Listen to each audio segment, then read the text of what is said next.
Ms. Simpson, are there any reporting instructions you want me to get on the record for Mr. Coleman? Sit tight, Mr. Coleman.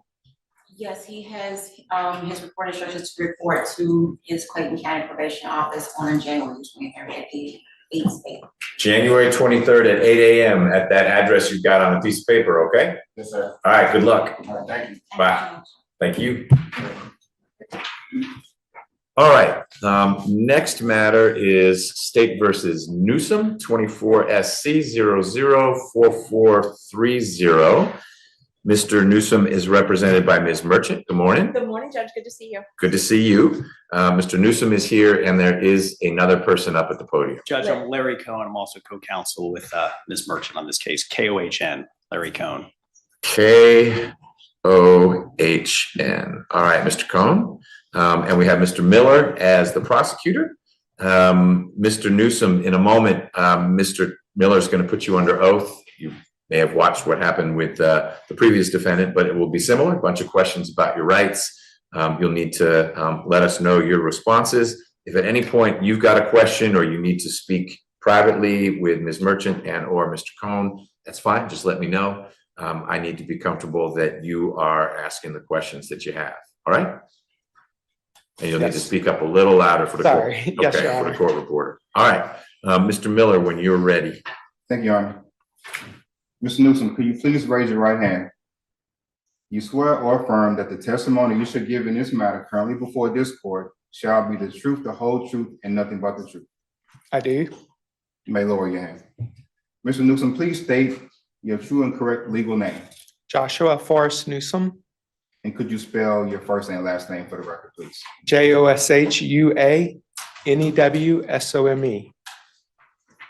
Mr. Newsom, are you at this time taking or under the influence of any alcohol, drugs, or medicine? No, Is there a medication that you normally take that you have not been given today?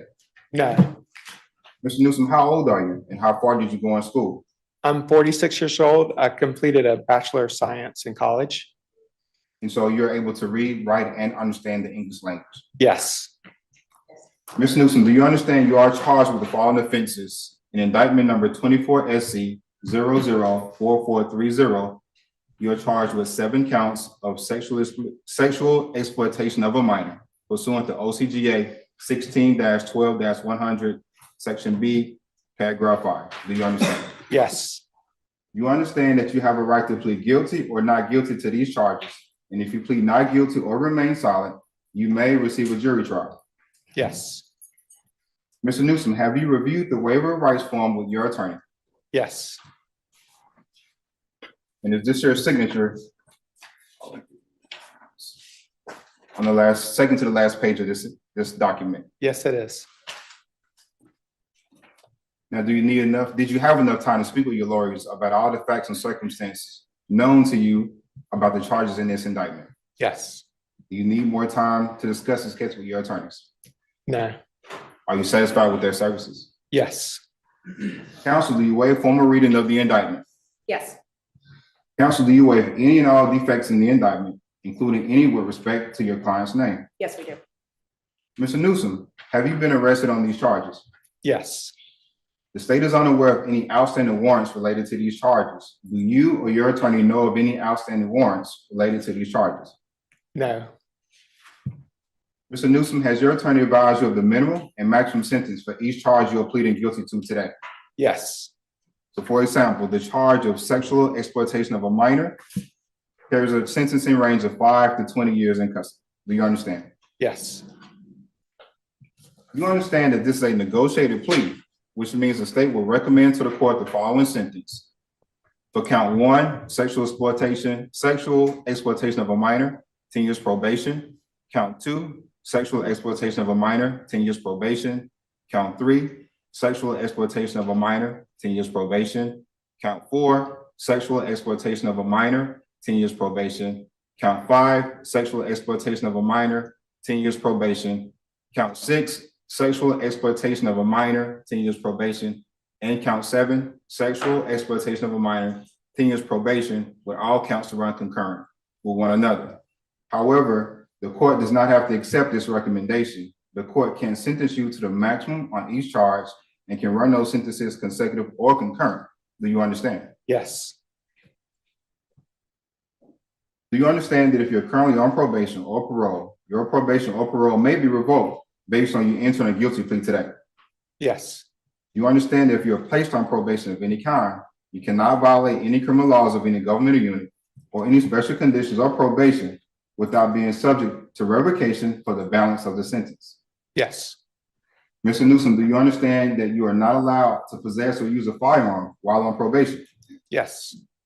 Do you understand that if you're pleading guilty to a crime against a minor, including kidnapping, false imprisonment, or conduct of sexual nature involving a minor, or if you're pleading guilty to a dangerous sexual offense as defined by state law, you will be required to register as a sex offender? Yes. Do you understand that if you're not a United States citizen, a guilty plea conviction will affect your immigration status and will result in deportation, just like a conviction at trial would? And that is true regardless of any advice by your attorney or anyone else. Yes. You understand that neither the court, your attorney, nor the district attorney's office has anything to do with parole, the Department of Corrections or Board of Pardons and Parole, and no one can guarantee parole no matter what anyone has told you. Yes. You understand that there may be other adverse or unfavorable consequences as a result of this guilty plea conviction, just as there would be from a conviction following a trial. For example, your guilty plea may affect your right to vote, the right to hold public office, the right to serve on a jury, the right to obtain a passport, the right to receive, possess, or transport a firearm, or the ability to obtain employment. Do you understand? Yes. You understand that by pleading guilty to a felony, if you use, receive, possess, or transport a firearm, or use a firearm in a crime, you will be guilty of a felony, which may carry a sentence of 1 to 15 years in prison. Yes. You understand that you waive any and all defenses, including any mental health defenses, by entering a guilty plea today. Yes. You understand that if you went to trial, you would have the right to a trial by jury, the right to see, hear, and confront witnesses called to testify against you, and the right to testify or remain silent and not incriminate yourself. Yes. Do you understand that by pleading guilty, however, you are giving up the following rights: the right to a trial by jury, the right to remain silent and not incriminate yourself, the right to confront witnesses called to testify against you, the right to assistance of counsel hired by you or court-appointed counsel if you cannot afford an attorney at a trial of your case, the right to the presumption of innocence, the right to testify on your own behalf and to present other evidence, the right to subpoena witnesses and to compel the production of evidence, the right to have the charges against you proven beyond a reasonable doubt, and the right to appeal if convicted of these charges after a trial. Do you understand? Yes. Mr. Newsom, has anyone forced, threatened, or promised you anything to get you to enter a guilty plea today? No. Is it your decision to waive these rights and enter a guilty plea because you are in fact guilty? Yes. Mr. Newsom, how do you plead to the charge count 1, sexual exploitation of a minor, in indictment number 24 SC 004430? May I ask a question? Yeah. Guilty. Mhm. Guilty. Mr. Newsom, how do you plead to count 2 in indictment number 24 SC 004430, the charge of sexual exploitation of a minor? How do you plead to that charge? Guilty. How do you plead to count 3, sexual exploitation of a minor, in indictment number 24 SC 004430? Guilty. How do you plead to count 4, sexual exploitation of a minor, in indictment number 24 SC 004430? Guilty. How do you plead to count 5, sexual exploitation of a minor, in indictment number 24 SC 004430? Guilty.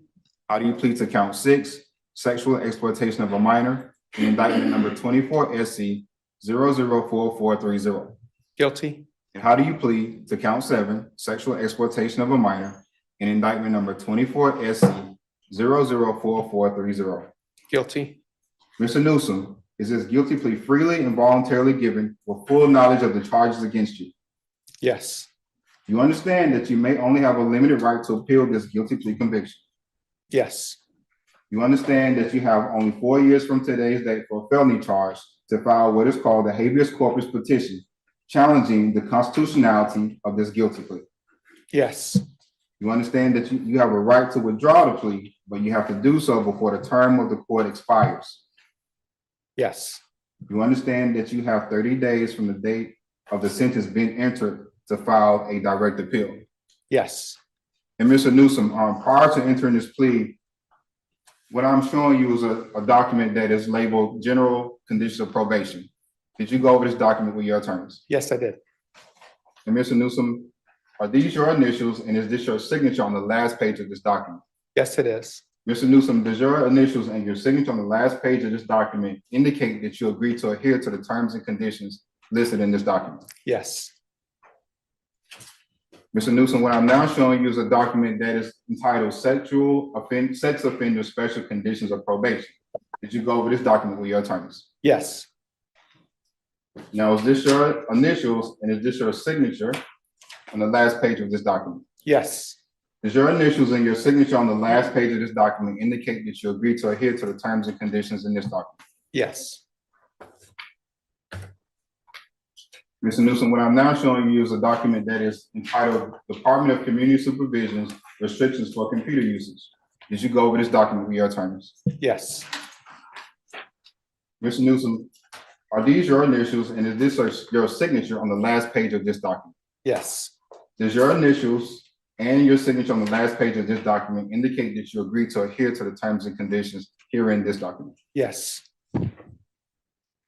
And lastly, Mr. Newsom, what I'm now showing you is a document that is entitled Department of Community Supervision's Mandatory Submission to a Polygraph as Conditions of Probation.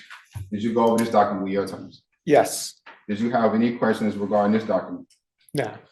And is this your signature on the last page of this document? Yes. And does your signature on the last page of this document indicate that you agree to adhere to the terms and conditions in this document?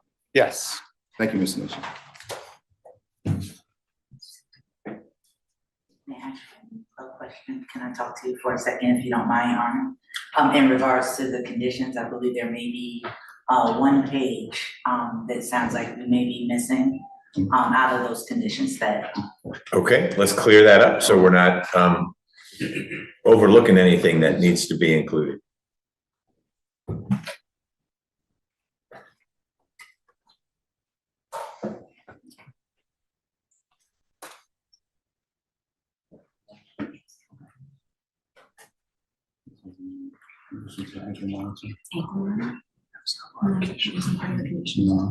He doesn't have a curfew. Right.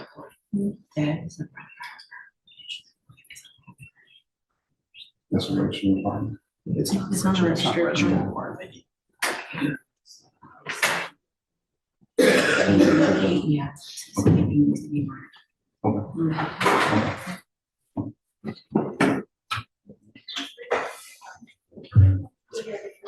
We can address that with the court at the appropriate time.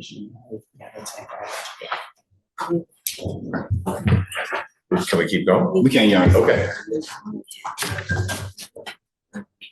Your Honor, had this case gone to trial, the state would have been able to prove beyond a reasonable doubt that on January 4th of 2022, Special Agent Haley Peacock of the Georgia Bureau of Investigations was conducting an online investigation on the BitTorrent network for offenders sharing child sex abuse material, also known as CSAM.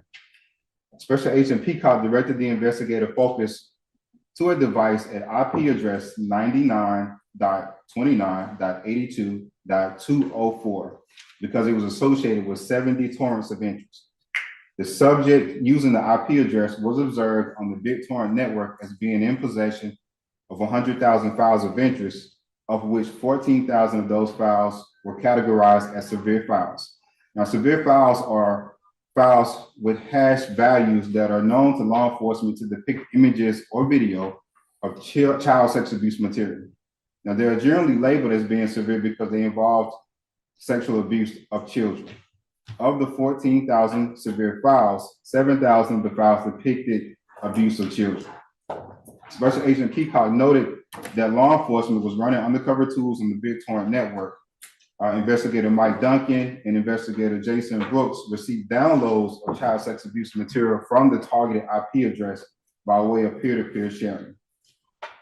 According to investigator Brooks, on January the 3rd, 2022, around 10:50, he successfully completed the download of at least 11,000 pieces of torrent with info hash that indicated it was CSAM. The following is a description of 5 of the files that he was able to download from the subject's device distributed. Are the files you're about to describe files that are charged in the indictment? Yes. Okay. Yes. So the first file depicted an adult male engaging in digital penetration with a female minor child. One of the second files that was labeled Special 6 as the file name, it depicted an adult male engaging in oral to genital and genital to genital sexual intercourse with a female minor child. The third file depicted a adult male, depicted a minor female child fully nude while engaging in oral to genital and genital to genital sexual intercourse with an unknown male whose face was covered. The next file depicted female minor child engaging in genital to genital sexual intercourse with an adult male.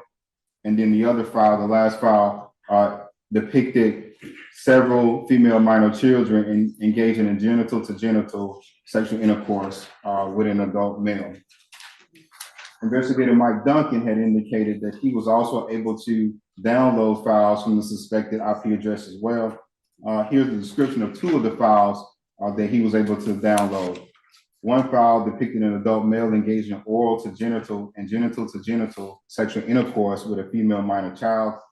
And then the other file depicted 3 prepubescent minor female children fully nude, taking turns digitally penetrating one another.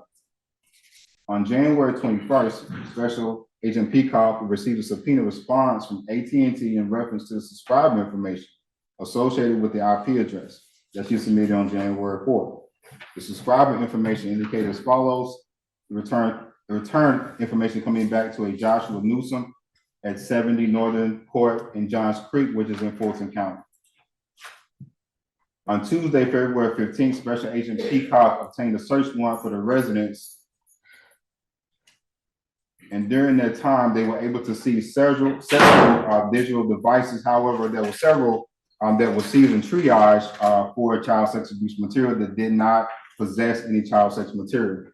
However, when it came to a Kindle notebook and a Dell computer, they were able to determine that the Dell computer had files that matched the files that were downloaded by the agents during the investigation. While on scene, the accused was Mirandized and the defendant did agree to speak with law enforcement. The accused admitted to viewing CSAM on the Kindle Fire and the Dell laptop. Digital forensic investigators found files indicative of child sex abuse material on the Dell computer located inside the defendant's bedroom. The defendant did state that he was the only person who used the Kindle Fire, and the Kindle Fire and the Dell laptop was seized. Your Honor, based on state's review of the file, to our understanding of the defendant's criminal history, he does not have a criminal history. Based on the investigation by Special Agent Peacock, no female minor children were injured by this defendant, nor were they transported. Given that, Your Honor, the state and defense has agreed to deviate from the sentencing guidelines listed in OCGA 1710 6.2. And because of that, the state is recommending a sentence of 10 years probation on all counts to run concurrent. It's also our understanding that as this case has been pending, the defendant has submitted to counseling as well, Your Honor, which is one of the reasons as to why the state was agreeing with the sentence that is recommended to the court at this time. Okay, couple questions. One, if you weren't moving to deviate, what is it? Is there a mandatory minimum that involves incarceration, or what is it that is non-minimum? Because 10 years probation is more than 5. And the range you gave me was 5 to 20. Right. So yes. So according to 1710 6.2, he would have to at least do the minimum of, it would have to be a term. He has to do the minimum, but he also has to do at least 1 year probation. So 6 serve 5 would be the most that he could do, the lowest he could do based on the statute. Okay, let me look something up.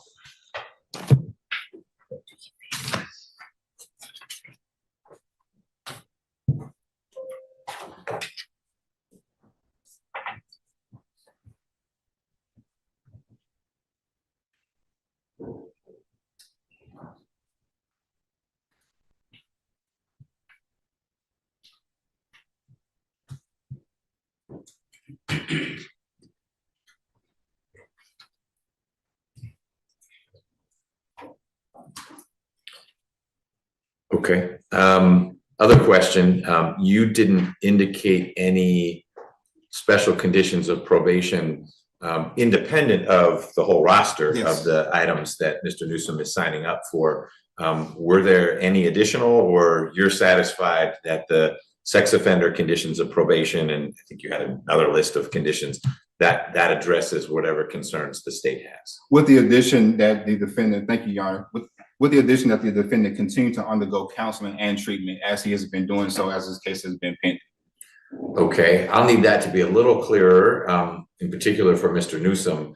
Is it the state's request that Mr. Newsom receive counseling all 10 years of probation, or until a expert says counseling isn't productive anymore, or is there a certain period that you're recommending Mr. Newsom continue to get counseling?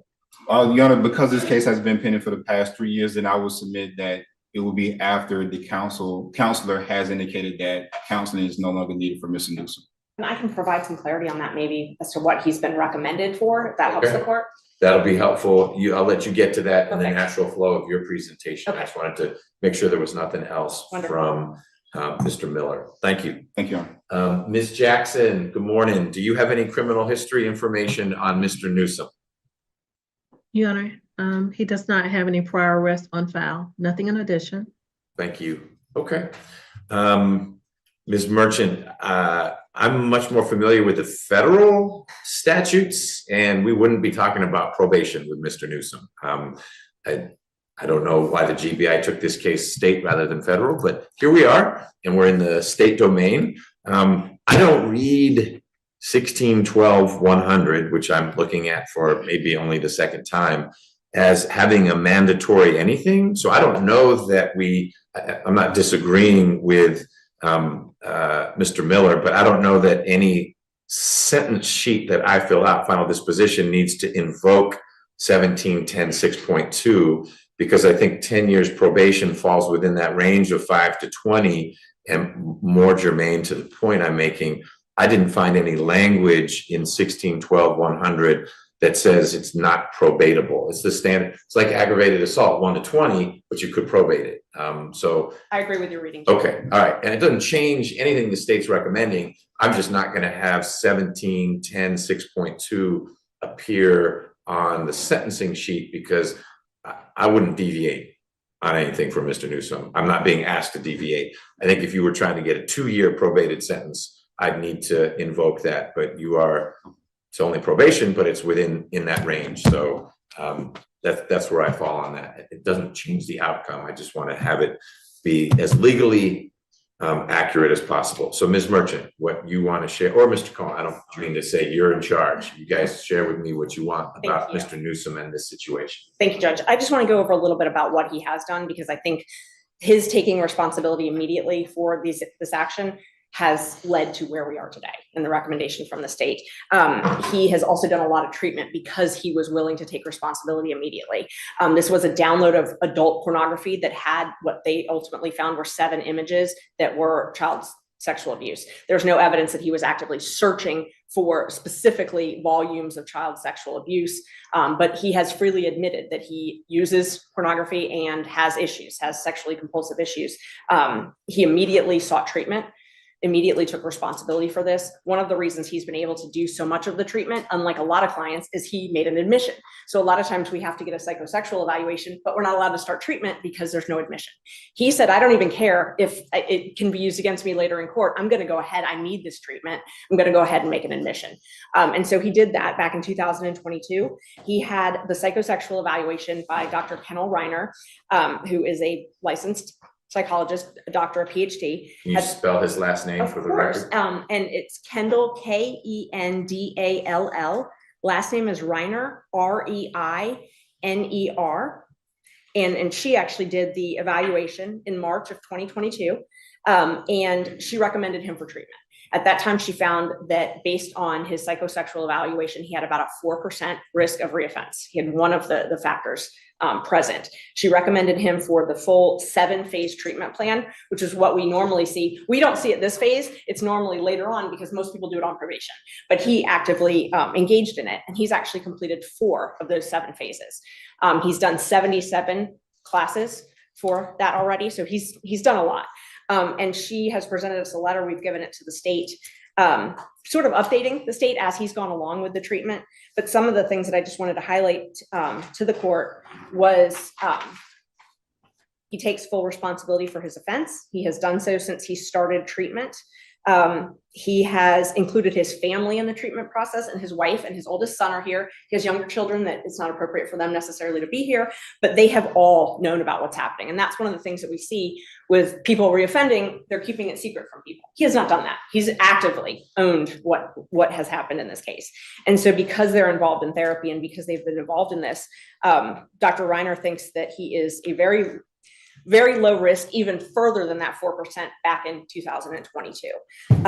She has recommended that he continue the treatment, continue aftercare, and because he's done so well, and him doing treatment is what will lead to him not having reoffense issues.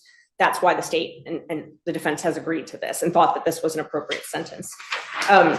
Just want to address the one thing that the Department of Supervision had mentioned. Yeah, before you do that. Yeah. Are there a bunch of documents you need to give me? Yes, Your Honor. Thank you.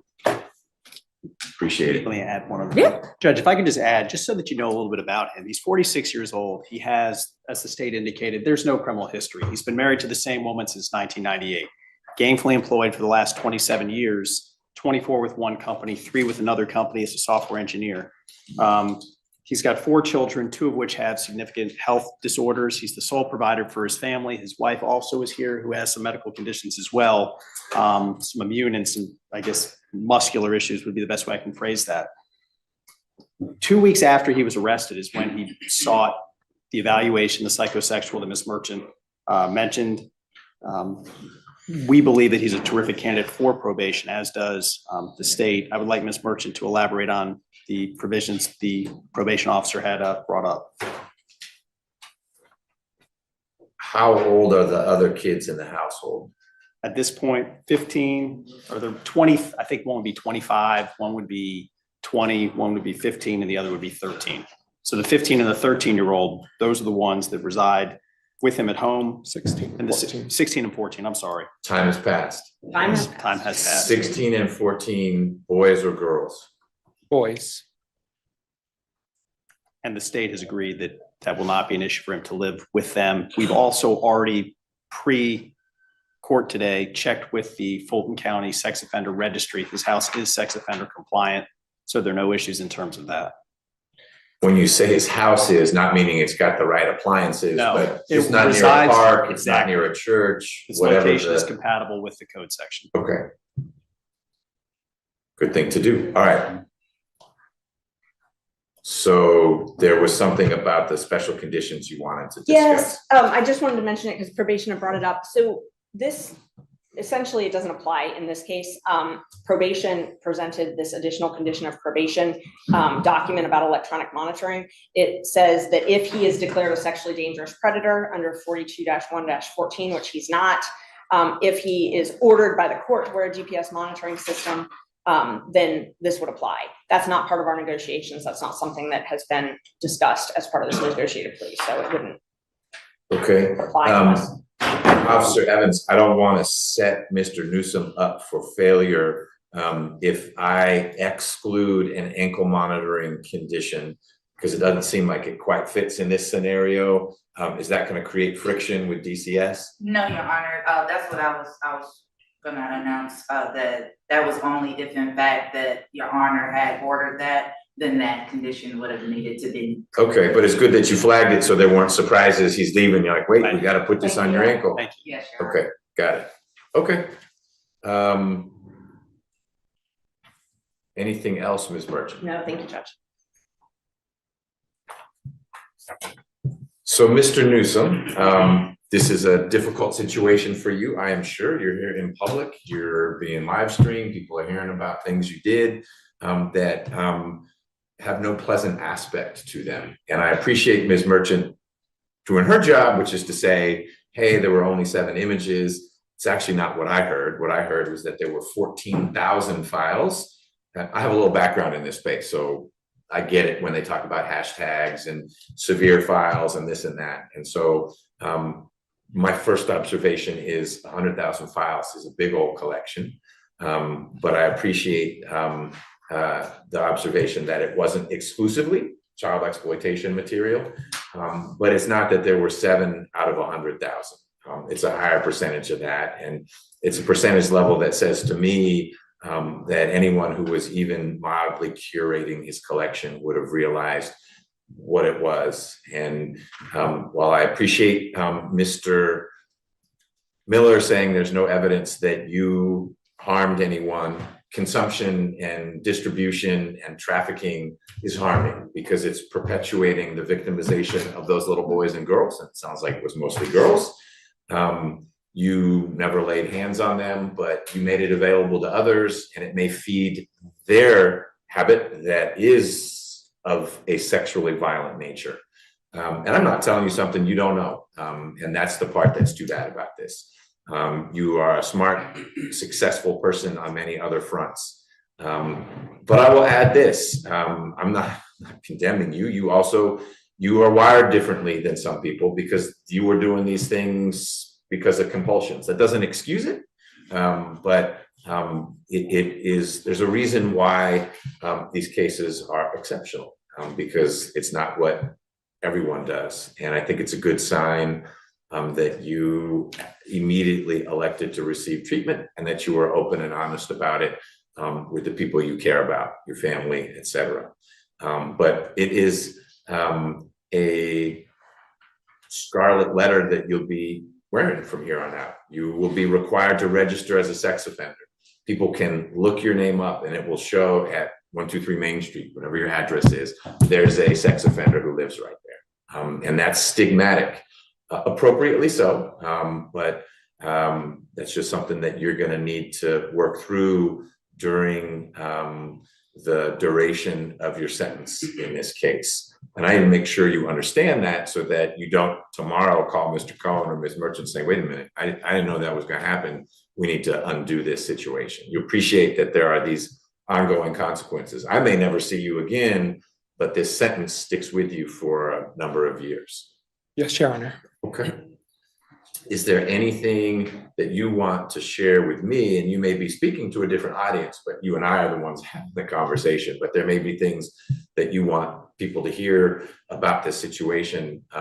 There may not be. Your lawyers were thorough and helped me understand from where you came, and in many ways, more importantly, where you've been going since this was brought to light. May I have just a moment? Sure. If it's appropriate, I'd just like to apologize to my family, to my victims, to the court, to everyone involved. Okay. Well, that's an important thing to say. My guess is, given how quickly you invested in treatment, that you've already said you're sorry to your family many times. This is the next phase of consequences flowing from what you were doing. All right, well, if you don't have any other questions, I do find there's a factual basis for your plea. And again, I recognize it's a plea to only seven images or videos, but the state has to draw the line somewhere. And my guess is if those poor GBI agents had to look at more. It could be an indictment with 1,000 images. It doesn't really change things, 1,000. If we're only one, your lawyers would have been able to negotiate something different than where we are today. Because while some people might walk away from here saying only probation, probation is the easy part of your sentence. It's all these other repercussions. That scarlet letter that I'm talking about, that you're going to need to wrestle with going forward. So I do find there's a factual basis in that your plea is knowing and voluntary. You understand what we've been talking about and that no one has forced you to enter this plea. I am not sentencing you pursuant to the Probation Options Management Act. And so what that means, unlike all my other cases, if there is any issue with probation, you forget to dot an I, that comes back to me, and you and I, Ms. Merchant, Mr. Cohn, Mr. Miller, will work through what the consequences are. And that's only because I want to make sure I know what's going on in your case. And I don't want probation to think, this isn't a biggie, we're not going to bug the judge about it. So I will see you if there are any issues. I don't know that there will be. I'm not putting it that way because I suspect there will be. I just want to make sure that I'm part of the conversation if there are any issues. You signed a whole bunch of documents and we will be making those a part of the record. The one document that you didn't sign is the actual indictment. And what we're going to do with your permission is electronically sign your name, indicating that you have pled guilty to all 7 counts of the indictment. Are you okay if we electronically sign for you? Yes, Your Honor. Ms. Merchant and Mr. Cohn, we'll get both your names on there. Yes. You okay with electronic signatures? Yes, Judge, thank you. And Mr. Miller, can we sign for you? Yes, Your Honor. All right. Do you have a firearms license? No. Okay. I'm going to sentence you consistent with this negotiated resolution to 10 years of probation. As to each count, they will all run concurrently with each other. So that's a total of 10 years. You will be subject to sex offender registration requirements. Those will extend beyond the 10 years. When your sentence is complete, your lawyers can petition to have sex offender conditions eliminated or relaxed so that maybe only some of them apply. But until your probation is over, it's not appropriate to seek that type of relief. Statutorily, that's part of your sentence until you successfully complete your sentence. The only condition that I will add beyond the many that you've already signed up for will be that you complete all 7 phases of the treatment that you've already begun. Sounds like you're 4 for 7, you've got 3 left. But until you complete those final 3 phases, you're going to need to continue to invest in that counseling. And once the counselor or therapist or medical professional can present to probation, yep, Mr. Newsom's done 7 out of 7, then you're going to need to be able to document for probation that you are continuing that counseling. Does that make sense? It does. And he does that at Medlin. I forgot to mention. Medlin, Yes. okay. I knew the court would know what that. That was the initial, Ms. Reiner worked for Medlin and then moved to her own practice, so. Okay, Medlin it is. Officer Evans or Ms. Simpson, do we need to do anything additional? You give him reporting instructions in just a moment, Ms. Simpson, I know that, but other than me signing all of the different probation forms that he has signed, anything else we need to get on the record concerning his probation? Nothing further. Okay, And the new name is New Foundations, Medlin. New Foundations, It's not, okay. yes, she moved to a different practice. She worked. Meaning Dr. Reiner is at Dr. New Reiner was Foundation, previously with Medlin, but the counseling is happening where? with Dr. Reiner at New Foundation. Okay. She was a Was- previous employee, left, started her own practice with another psychologist, and that's who he's been treated with. Good, then I'll make it clearer on the final disposition. You'll need to complete the full course of counseling at New Foundations. Perfect. Mr. Miller, anything else? Nothing further from the state, Your Honor. Okay, Mr. Newsom, Ms. Simpson needs to give you some reporting instructions. Thank you. If you don't mind, I will speak with him out in the. Yes, I'll let you do that. I'm just gonna get on the record now. Whatever date you're given to report to probation, your address is in Fulton County? Yes. So you'll be reporting to Fulton County Probation, which is a couple blocks from here on Memorial Drive. don't miss that first day. Yes, sir. Okay? All right, thank you. Thank you, Thank Judge. you, May we Judge. be excused? Yes, ma'am. Thank you. And thank you, Mr. Miller. Yeah, thank you, Your Honor. I'm just, I don't have, I'm not comfortable doing this with you. Hey, Ms. Cabrera. Hello, Judge. You look